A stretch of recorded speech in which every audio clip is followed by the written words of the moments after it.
If you don't understand your own body, how are you supposed to communicate it with your partner? I mean that in like the fact of like, do you know the anatomy of your particular body? Do you know what feels good or is triggering? Because if you don't, then they're going to be confused. Communication. It's key.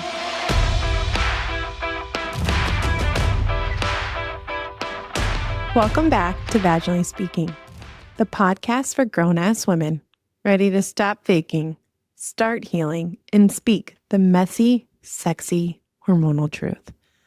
I'm your host, Allison Germundson. Last week, we went all in on orgasms, why so many of us aren't having them, and what to do about it. But here's the thing, sis. A lot of us can't even think about orgasms because sex hurts. And today we're unpacking why. Pain with intercourse is common, but absolutely not normal, and what you can do about it. And let me drop this. Pain with intercourse is absolutely not normal unless that's what you're into. And then there's no judgment. We listen and we do not judge, as long as everybody is giving consent. If you've ever gritted your teeth during sex, pushed through it, or thought, maybe this is just how it is, you're not alone. Pain with intercourse is common, but it's not normal.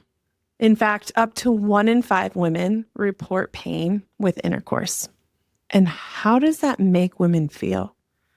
It makes us feel shameful, the lack of connection. We don't have the education that's telling us why. Our partners aren't understanding. They're feeling like we're just making up excuses, right? And I'm saying we, because I've been there. In fact, I'll tell you that pain with intercourse was the reason I went into, one of the biggest reasons I went into pelvic floor therapy, is because after having my daughter, I was having significant pain. And I was told it was normal. That was my new norm. It'll get better. Push through it. Have a glass of wine. And I was so lost and confused. And I was at that time like, do I ask my friends about this? Like, do I talk about it? Because I don't know. I've never had this before. Is it just me? Is it just something that comes with being a mom that now like we're so stressed out we can't enjoy it? No, that is not it. Okay. And I'll tell you why there's some reasons that we have pain with intercourse. And then I'll tell you what mine was. Okay. So one, I've said this numerous times. Our pelvic floor can hold a lot of tension and be overactive. That tension, that tightness, that's not the good tight that we want. That tension and tightness is our body's way of compensating and screaming out for help, okay? And that can be because our muscles are too weak. That can be because of trauma, stress, lack of mobility. It can be a combination of all of them.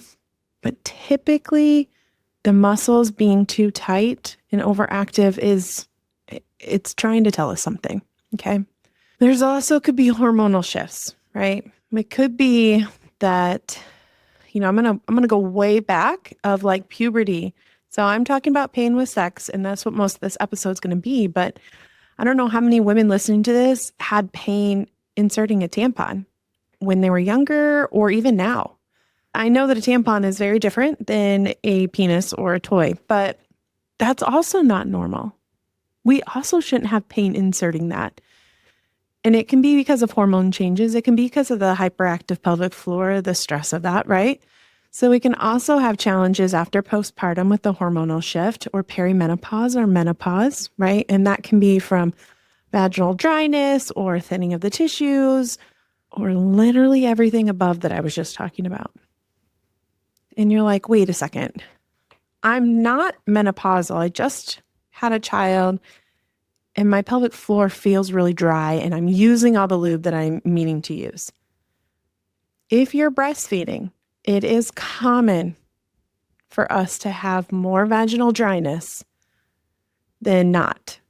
And it's something I highly recommend you talk to your doctor about, your provider, and your therapist if you're seeing one, because there are different things that can be done, including estrogen cream, to help with that.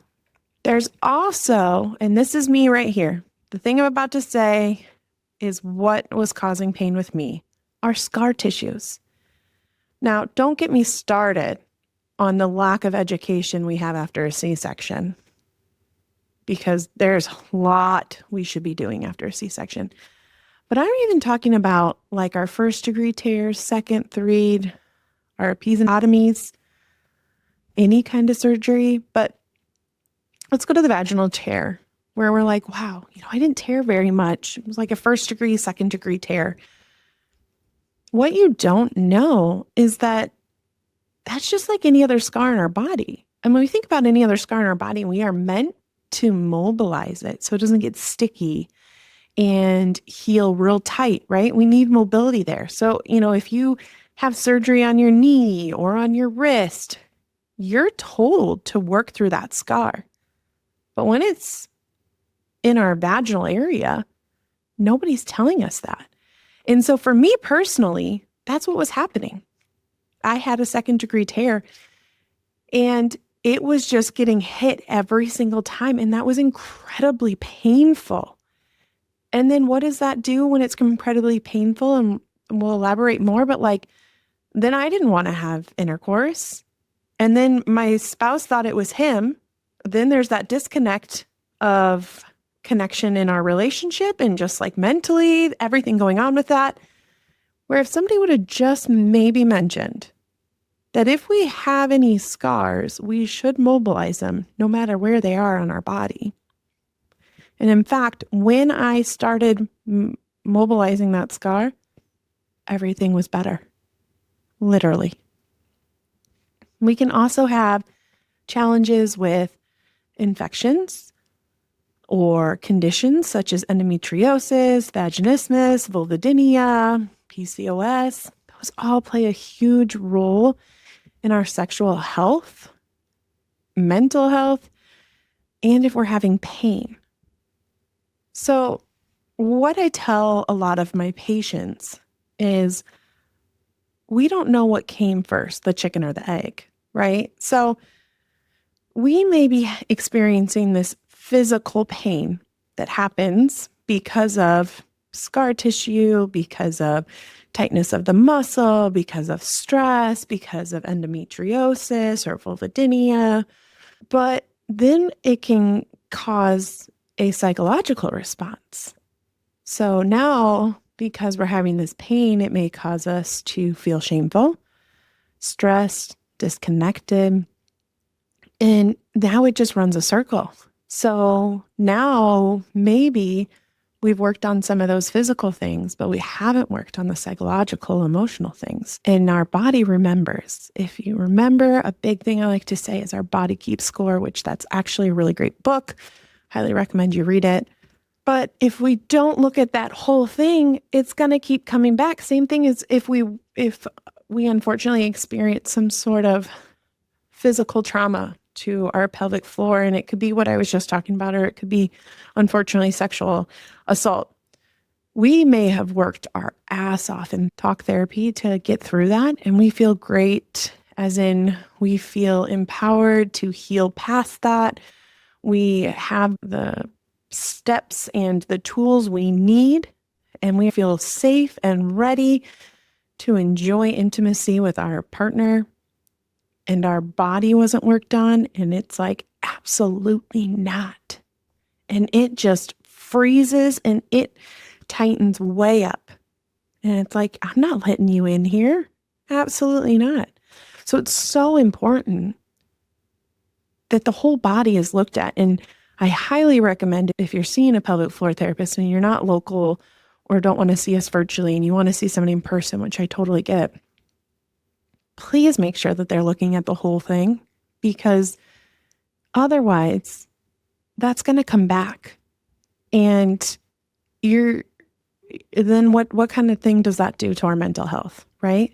So if we have the pain physically, if we have the stress or shame or trauma mentally, how's our body supposed to even have pleasure? Our body is in fight or flight, and it is not ready for you to enjoy anything. It's in pure survival mode. Because our bodies remember that their job is to keep us safe. So what do? If our nervous system feels unsafe, your vagina will clench tighter than the TSA at the airport. And I mean it. So you're sitting here listening, okay, Allison, what do I do? Great question. Let's first of all use our resources. If we have resources available, I highly recommend you see a pelvic floor therapist and a mental health therapist or a sex therapist. Those individuals can be so incredibly useful because, again, we are human beings meant to be sexual and social, okay? And if we can't do that, what does it do on our mental health? And I don't mean like if you're choosing to not have intercourse, but if you are and you can't, I was going to go off on a little tangent, but I was talking to an individual and it made so much sense. I've had so many females talk about this where they have had that pain before or that anxiety around intercourse. And now they don't even want to accept any kind of touch from their partner because they just assume what's going to happen is it's going to lead to intercourse.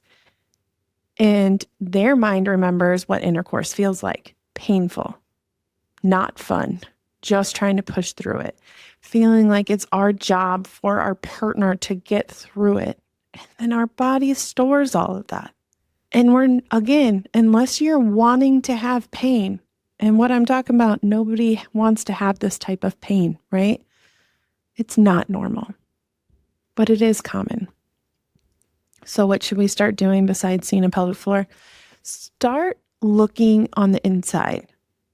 Try to figure out when your body's telling you something's going on. And that is way easier said than done because we turn off so many things. First of all, any kind of pain could be our norm. Like I've said it before. I've had people tell me, well, yeah, I live at like a 4 back pain. Well, we're not supposed to live at a 4 back pain. We're not supposed to live at pain. So the moment your body feels uncomfortable, then we need to listen in and figure out why. And then what was going on around us.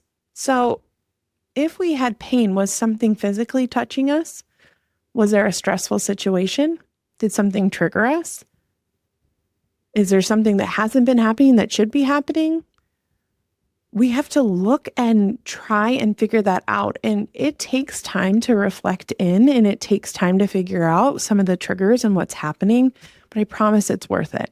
You are worth it because you're not broken and you deserve to have pain-free orgasmic sex with who you wish to have sex with. We also, what's my favorite quote, everybody? Spit is not lube. We want to use that lube, babe. We want to normalize it and we want to moisture it up because that is pure magic. So maybe you don't have maybe you don't have a hypertonic pelvic floor. Maybe you don't have any tears. Maybe you don't have any trauma. Girl, you are just dry as a desert and that's okay. Lube it up. Okay? We need to make sure we have that nice, smooth entrance. That will help decrease the pain. And you know my favorite thing, breathwork and relaxation. I know, the most annoying part of pelvic floor therapy there is. But when we figure out how to breathe, it helps us relax. And when we figure out how to relax, those toes are going to curl and those orgasms and pleasure will be reached. And we won't be clenching in the wrong way. We'll be clenching because it happened in a great way. I also talked about last episode, and this may feel controversial to some people, but I truly believe if you don't understand your own body, how are you supposed to communicate it with your partner? And I mean that in like the fact of like, do you know the anatomy of your particular body? Do you know what feels good or is triggering? Because if you don't, and you are trying to communicate to your partner and there's no real boundaries or communication, then they're going to be confused. And then it's going to happen again of where you're frustrated and you feel shameful that you're telling your partner. But how much better would it be if you were like right there, 5 o'clock, 6 o'clock, 9 o'clock, honey, right there, this is where I want you to go. Communication. It's key. I also, with all of that, want to give you permission to say, no, sex hurts, and I need you to stop what you're doing right now. And that may feel really blunt or hard, and I want to pat you on the back if you do it, or give you that boost to say it, because I promise that your body and your mind are going to thank you if you stop in the moment when you're having pain instead of pushing through it. It doesn't do us any good to push through it, even if you think, I just have to rip off the Band-Aid, because our body keeps score. So communication and your permission to say no. And that doesn't mean you can't stop and try again. It also doesn't mean that you have to try again. You do what's best for you, and the right partner will understand. I want you to remember, pain-free sex is possible. Healing is possible. And exploring other kinds of intimacy if penetration isn't working yet. Mutual touch, toys, intercourse. Sex doesn't mean penetration alone. Intimacy doesn't mean penetration alone. You can still have that connection, and you can still help your body feel safe and want the things with your partner, which can help lead to penetration in the future if you so desire, without pain.